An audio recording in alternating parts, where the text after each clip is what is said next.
En la cultura tradicional, las mujeres sostenían la casa, cuidaban a hijos y ancianos, cosían, bordaban, trabajaban en el campo, ayudaban al parto.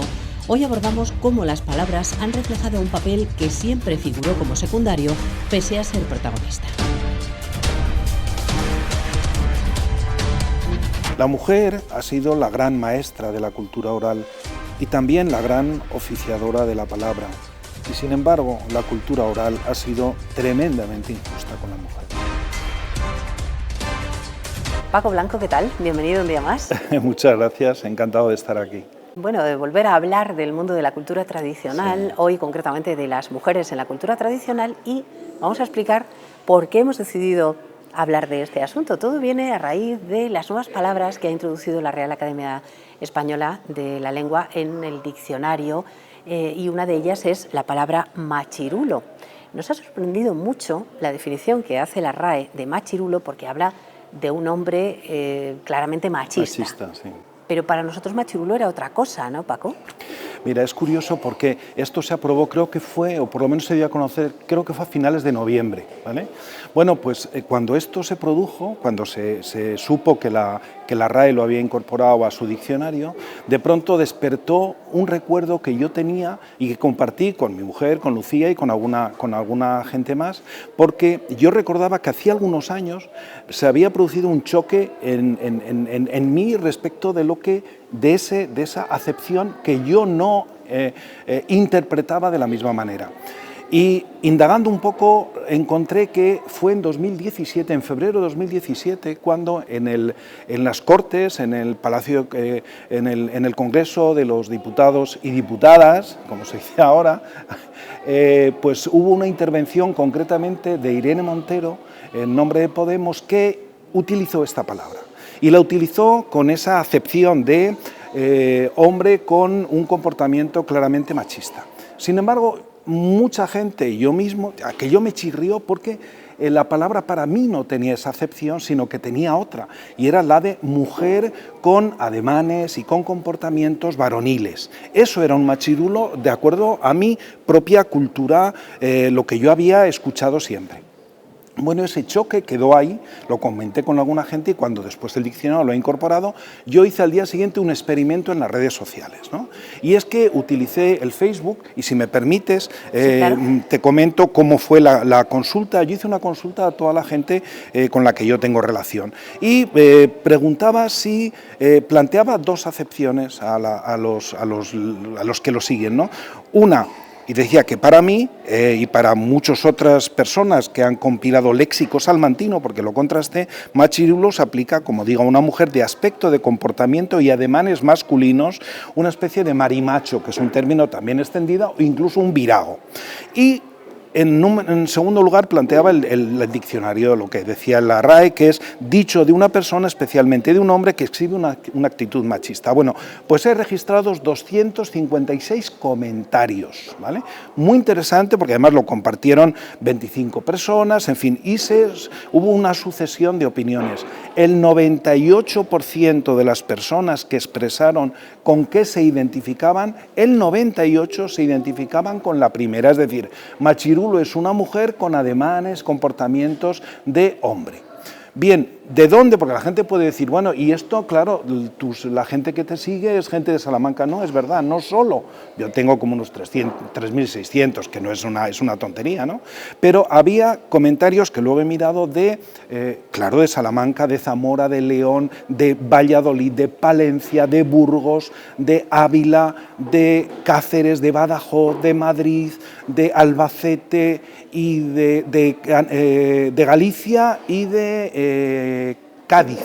Así que es una cosa que yo también pensé, esto es cosa nuestra, no, que decimos machirulo, no. No, porque toda esta gente lo decía, y es verdad que aquí está muy arraigado. Entonces, hay mucha gente, la gente joven sobre todo se alineaba con la segunda, lo de hombre de comportamiento machista, pero es porque esa palabra, a partir del momento en que se utilizó, fue muy utilizada en los medios de comunicación, los movimientos feministas la adoptaron. Yo, sinceramente, creo, por no extendernos más, que por una parte, la Real Academia, con todos mis respetos, yo creo que no ha profundizado y no ha investigado, cuando menos, yo no digo que no incorpore esa acepción que ha conseguido implantarla no sé si 6 años es suficiente para incorporarla a un diccionario, pero bueno, pero al diccionario de la Academia. Haber recogido la otra Pero acepción, lo que ¿no? sí es verdad es que tendrían que haber investigado y saber que existe esa otra acepción que mucha gente la conoce. Hay personas, gente joven, que me decía, bueno, es que tú eres de una generación y claro, esto la gente hoy, los movimientos feministas, no, si yo no estoy en contra de que eso haya cuajado, aunque fuera una ocurrencia de Irene Montero en su momento y que yo creo, fíjate mi sospecha, a lo mejor estoy equivocado, ¿no?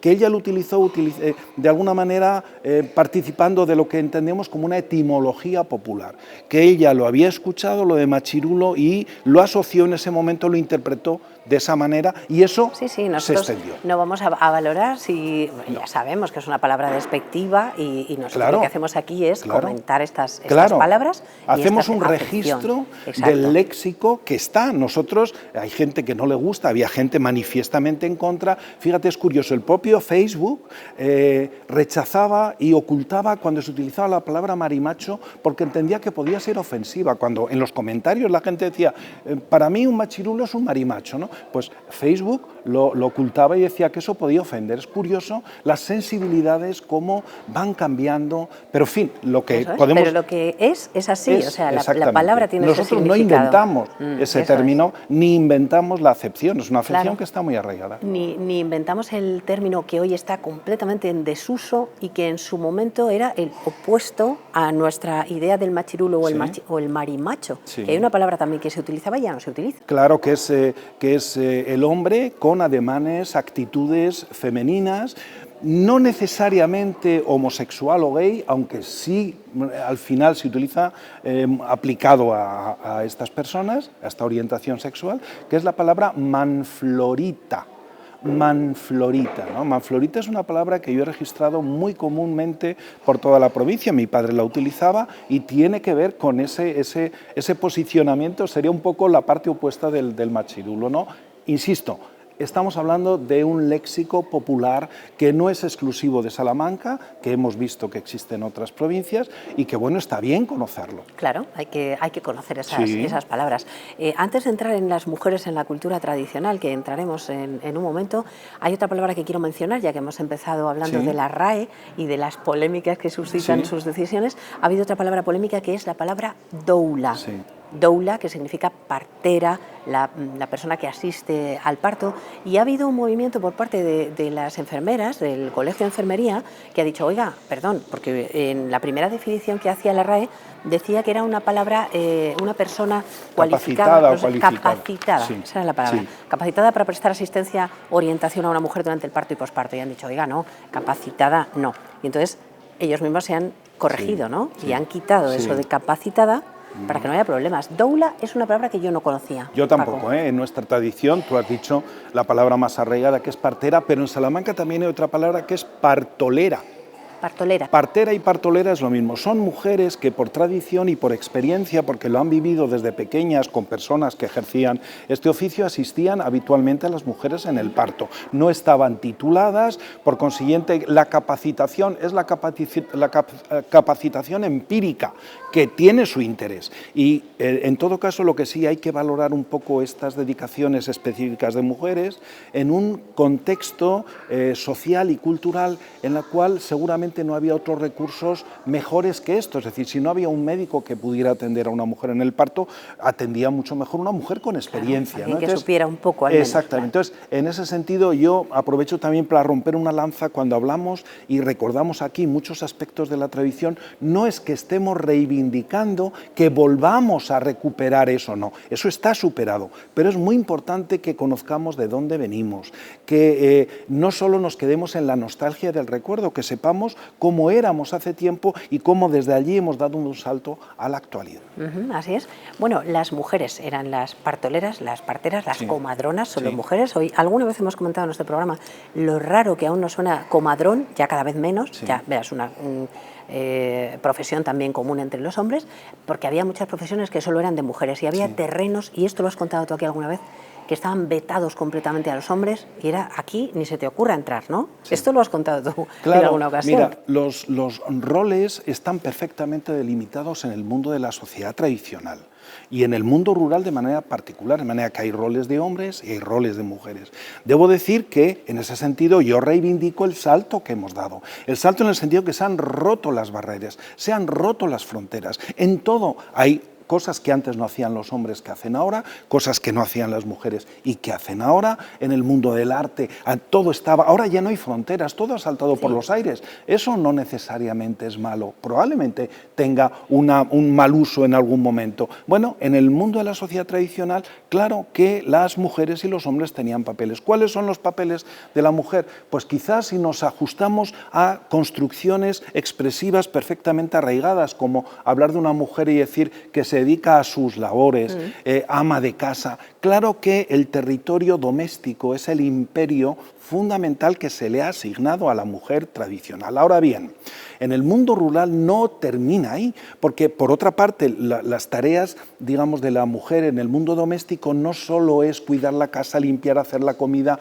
lavar la ropa, es tareas asistenciales, cuidar de los niños, cuidar de los ancianos, cuidar de los enfermos. Esas tareas asistenciales son fundamentales, pero no terminan tampoco ahí. Es que la mujer en el mundo rural es un apoyo fundamental en las tareas fuera de la casa. No solo ayuda al hombre, es atarina, la mujer que va atando lo que el hombre segaba a mano. No solo se dedica a atarina. Que no sí, además es una palabra que se utiliza, aunque había hombres que lo hacían, la palabra atarina se utiliza específicamente así en femenino, porque normalmente era oficio de mujeres, ¿no? Mi abuela, cuando yo estaba segando a mano con mi abuelo y con mi hermano el mayor, mi abuela iba detrás atando, era la atarina. Oficios como, utilizando un verbo muy salmantino, estitar. Estitar es romper las vainas de los fréjoles para quitarle los titos, sacarle el fruto, ¿no? Pues esa tarea, en la que a veces también intervienen hombres, pues es una tarea muy de mujer. La de espadar el lino, por ejemplo, en las fases de elaboración del lino, dar un golpe en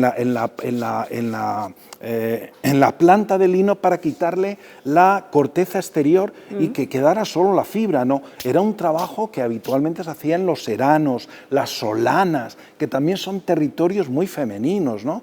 Es decir, hay oficios de mujer. Cuidar los huertos era una cosa que solían hacer sobre todo también las mujeres. Cuidar los animales domésticos, las gallinas, los cerdos, se les echaba de comer, pero también había otras tareas, como digo, complementarias. No tenían ningún problema en ir a llevarle la comida a los segadores si tenían que llevar o tenían que trillar. Es decir, todo aquello que suponía apoyo a las tareas rurales, las tareas campesinas, en las que la parte más dura, por cuestiones meramente físicas, de capacidad física, practicaba o ejercía el hombre, y las otras que no requerían esa fortaleza física las realizaban las mujeres, sin que esto quiera decir que la mujer rural es débil, no. La mujer rural tiene una fortaleza que aguanta carros y carretas, por eso es admirable. Y cuando la mujer rural hoy, la actual, mira al pasado, pues no deja de sentir el orgullo de venir de donde viene. Así es. Hay una expresión que yo oía de pequeña que era hacer los oficios, por ejemplo. Sí, claro, porque... A partir de sus labores... Sí, porque hacer los oficios son las tareas, generalmente las tareas domésticas, que es, ya has hecho los oficios, ya es... evidentemente hacer la cama, el suelo, limpiar, hacer la comida. Lo que decías de la cocina, yo creo que alguna vez ya lo he comentado aquí, no lo sé, porque es una cosa que a mí resuena todavía en mi recuerdo de niño, como la cocina era un territorio exclusivo de la mujer. Y no solo el hombre se retraía, no solo los padres le decían a los hijos que no debían entrar. Hombre, es que había graves amenazas. Claro, no, es que la propia mujer, cuando entraba el niño, le amenazaba y decía que se te va a caer el pito. Es decir, como si el órgano sexual fuera la forma, no sé. Es muy curioso comprobar cómo parece que es una especie de maldición o de amenaza. Claro, como qué manera dices, de alejar a los niños de la cocina. Bueno, ¿no? insisto, es que la delimitación de los roles es muy inflexible en la sociedad tradicional. Ahí no se podía uno salir de lo establecido. También se dice los remedios de la abuela, esta expresión que hoy permanece, ¿no? Claro, Mira, ¿Eso por qué? la sociedad tradicional atribuye a la mujer un papel muy importante. La cultura oral tiene una deuda importantísima. Y es curioso porque hay una parte de los conocimientos prácticos, lo que llamamos conocimientos prácticos son de muy diversa índole, aplicado a la agricultura, aplicado a la meteorología, y en lo que tiene que ver con la salud, sobre todo, solían ser las mujeres las que guardaban, las que hacían acopio de todo aquello que habían aprendido de sus madres para tratar a veces dolencias menores o problemas menores. Eso llega hasta tal punto que hoy utilizamos esta expresión, los remedios de la abuela. No decimos los remedios del abuelo, decimos los remedios de la abuela porque era mujer la que hacía acopio fundamental de todos esos conocimientos aplicados a la salud, y en segundo lugar porque es algo vinculado a la edad, a la experiencia. Es la experiencia la que demuestra la bondad en la acumulación de conocimientos que vienen por tradición oral de las generaciones anteriores. Entre esos oficios o actividades propias de las mujeres, por supuesto, estaba el cuidado de los niños, sí. No solo en su casa, también había personas que se dedicaban a eso. No eran, no eran una cuidadora, sí, que diríamos hoy, sino que eran lo que se llamaba una roya. Sí, es una palabra que a mí me resulta tierna, ¿no? La evocación que sugieren ciertas palabras. Rolla es la persona que se encarga generalmente de manera esporádica de cuidar de los niños, ¿no? Entonces, de manera que tú puedes llamar a una amiga, oye, tomamos un café, no, mira, hoy estoy de rolla. Y eso pues porque tengo que cuidar de mis sobrinos o de mis nietos o de los vecinos, ¿no? Y era algo que también se utilizaba en masculino, pero fundamentalmente en femenino. Hemos hablado aquí otras veces de cómo es diferente el significado de algunas palabras en masculino o en femenino. En nuestro primer programa, por ejemplo, de esta temporada, hablando de las brujas, que no era lo mismo una bruja que un brujo. Claro, claro, cambia, ¿no? Claro. Efectivamente, la bruja es quien ejerce la brujería y lo hablamos en su día. En cambio, en Salamanca, la palabra brujo se utilizaba para designar a los curanderos que se dedicaban a curar el mal que provocaban las brujas. Eso no quiere decir que no hubiera hombres que acompañaban a las brujas, pero ya decíamos que esos hombres aquí los llamamos zánganos, ¿vale? Así que claro que cambia, igual que cambian ciertos adjetivos como solterón o solterona. Solterona es absolutamente despectivo, tiene una connotación muy negativa, y en cambio solterón no. Sí, porque el solterón es que quería. Claro, la expresión de solterón, que suerte tienes mamón, que se decía, es una construcción, ya nos lo dice todo, ¿no? Decir, bueno, oye, que tú no te has mantenido ahí y has conseguido permanecer libre de las ataduras de una mujer. Claro, todo eso hay un montón de connotaciones. Yo siento que a veces, seguramente, espectadores jóvenes se duelan. No es que yo defienda esos posicionamientos en absoluto, ni esa mentalidad, pero es que esa mentalidad ha existido y debemos tomar conciencia para ver y para apreciar los grandes cambios que se han producido. Así que cuando traigo esas expresiones, que nadie entienda que yo soy un machista de manual, ni muchísimo menos, un machirulo según la acepción de la academia actual. En este terreno de la espiritualidad siempre se pensaba, bueno, pues la mujer que no tenía un marido o unos hijos que cuidar, tenía tiempo libre, pero ¿qué hacía con su tiempo libre? Irse a vestir santos, ¿no? Quedarse para vestir santos, tiene que ver con esto que hablabas ahora. Claro, el tema de utilizar el tiempo libre, en general la mujer ha sabido aplicar lo que llamamos un ocio productivo, de forma que cuando salía a las solanas o a los seranos a charlar con las vecinas, no lo hacía de manera infructuosa, no sacaba para remendar, para coser, para bordar, en fin, oficios que podía hacer después de comer, durante un rato y al tiempo charlar, ¿no? Lo de vestir santos es otra cuestión, porque la expresión quedarse para vestir santos, que tiene la misma connotación negativa que solterona, ¿vale?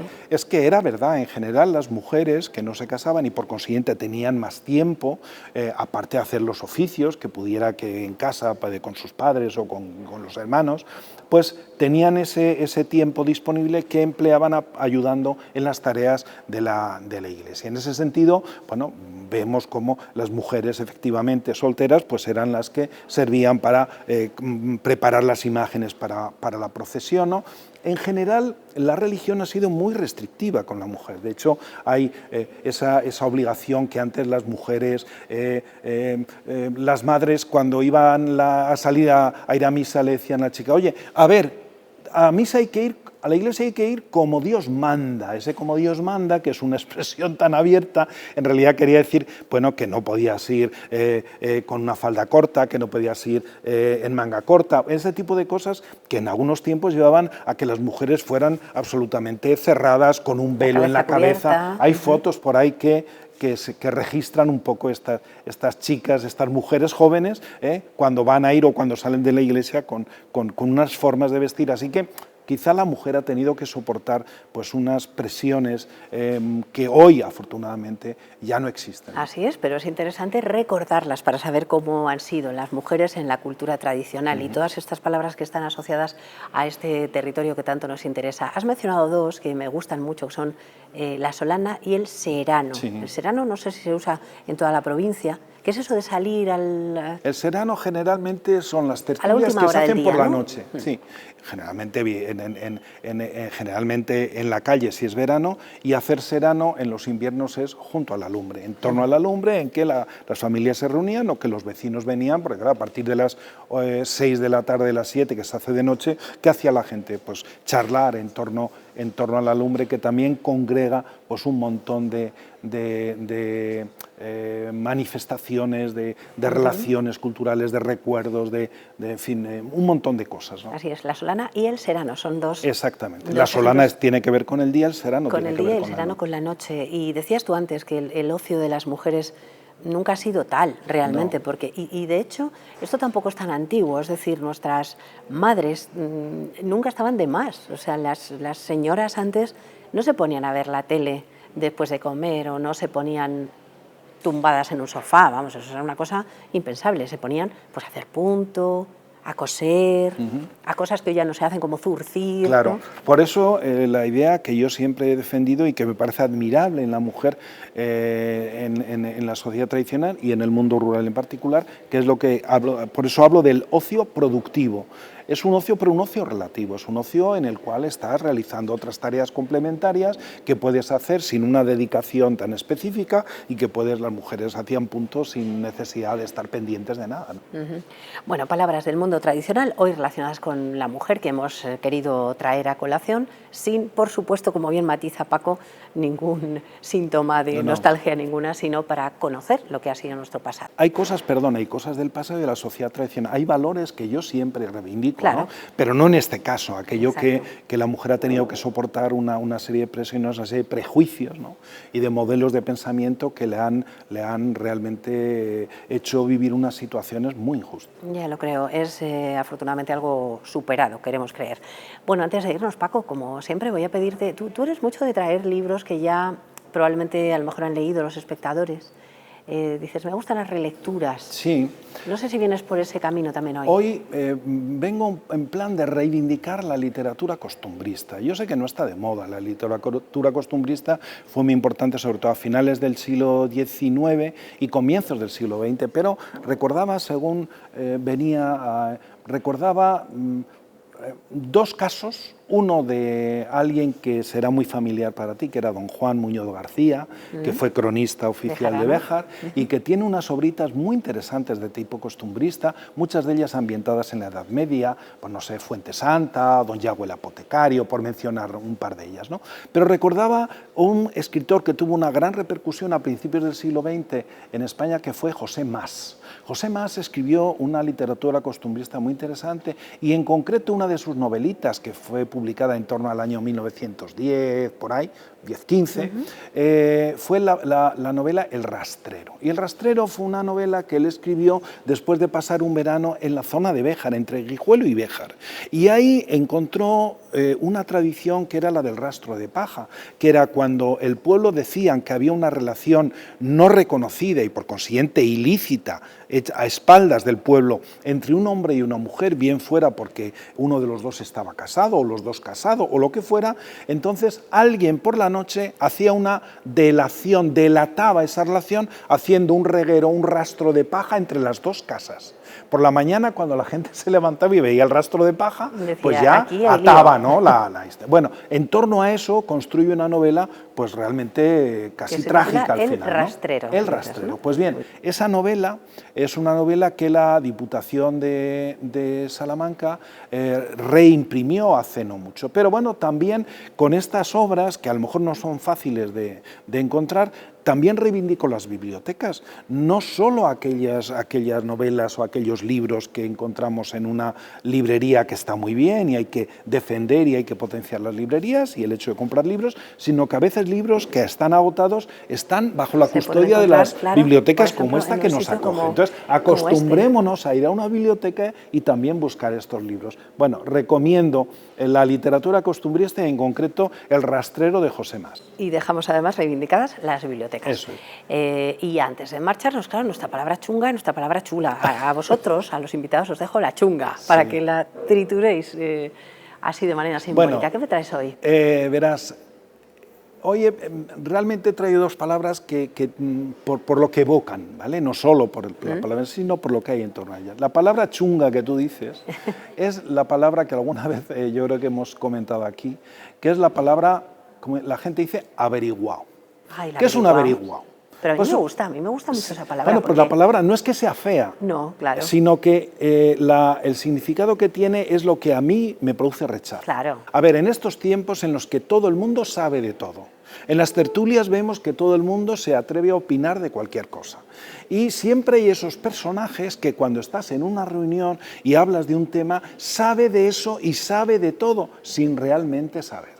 Yo defiendo el conocimiento y creo que la curiosidad nos debe llevar a profundizar y a aprender de las cosas, pero no tienes por qué manifestarte o manifestar una opinión contundente sobre algo de lo que no tienes ni idea. Entonces, yo lo que rechazo es a la gente, a los averiguados. Los averiguados no saben de nada, pero intentan aparentar que saben de todo. El enterado, ¿no? Seguro que todos los que están ahora viendo el programa están diciendo, tengo en mente a un seguro, averiguado. todos tenemos averiguados. O una averiguada, alguna hay también. Sí. Lo utilizo en masculino, pero evidentemente también existe en femenino. El averiguado, que así sabe que, de todo. Así si que, te parece... Vale, vamos a titular ese concepto. Pues ya está. Pero por ese sentido de que, claro que hay que conocer, y yo creo que se lo sabe todo, vamos. Yo que estoy en el grupo de los jubilados, pues voy a ver si consigo... Sí, esto va estupendo. Pues creo que la gente... Mira, la curiosidad nos debe acompañar hasta el final, debe ser hasta el último suspiro. Entonces, la curiosidad es la que nos acerca al conocimiento. Entonces, yo lo que sí tengo claro a los averiguados, yo muchas veces les digo, pero tú no te das cuenta que si sabes, aprecias y valoras que no sabes nada. Entonces, aquellos que van presumiendo de que saben realmente tienen ese problema. El averiguado, si tenemos que usar esa palabra para definir a alguien, fenomenal, pero si no tenemos a ninguno alrededor, pues casi mejor.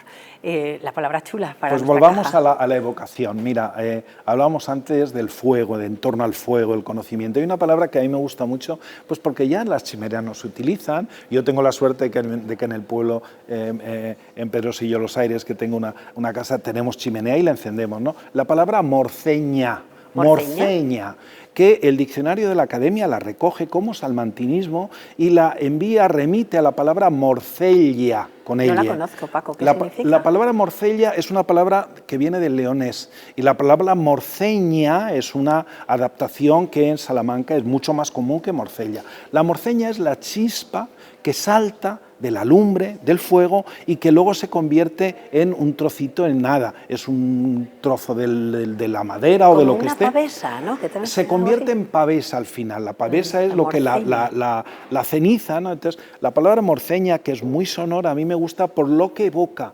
del fuego, del hogar, del encuentro, de la charla en torno al fuego. Por eso hablaba de hoy de palabras más evocadoras y también, bueno, esta es una palabra sonora muy bonita. Como siempre nos hemos visto ahí en el entorno de la chimenea. Sí que es evocadora la palabra morceña. Muchas gracias por traerla, Paco, y por traernos todas las demás palabras de la cultura tradicional. Un placer haberte tenido aquí como siempre. Yo, si me permite, solo quiero desear a a los oyentes y telespectadores que tengan este año, que sea un año redondo, el 2024. Bueno, yo creo que vamos a ver si estos primeros meses van siendo buenos. Seguro que y sí. Acabamos el año Seguro que sí. con muy buenas noticias, ojalá. Gracias, Paco. Un placer. Nos vemos en la próxima edición de La Lengua Desatada.